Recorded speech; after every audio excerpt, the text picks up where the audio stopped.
All right, so there's a couple ways that we can go about solving this problem. We can always rearrange this equation so that it's in slope-intercept form. So that's where y equals something. Or we can use our points that we plug in to solve it. So I'm going to show you how to solve it by rearranging first. So the first thing we want to do is put this in the slope-intercept form.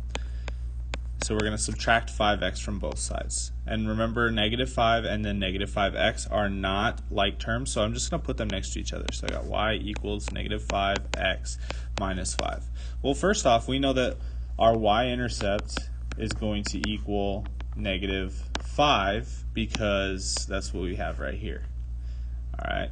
So once we have that, then the next thing that we got to do is we can graph it. So if we were to just graph this by hand, and we go 1, 2, 3, 4, 5, and we have our point there. So let's use a different color here.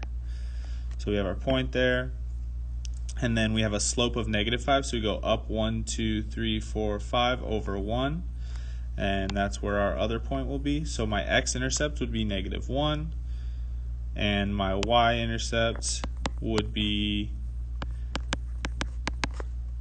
negative 5.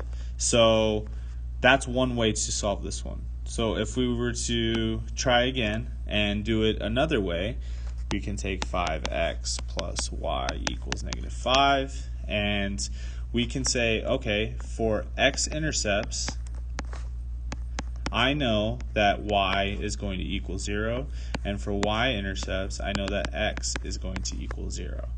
So if this is the case, let's look at the x-intercept first. If we're looking for the x-intercept, I can rewrite this equation with y equaling 0 and then solve this way. So 5x equals negative 5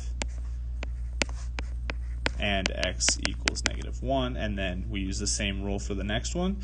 So if we're looking for the y-intercept, we make x equals 0. So 5 times 0 plus y equals negative 5. That's going to cancel this out, so then we're left with y equals negative 5. So either way, we are getting the same answer for both.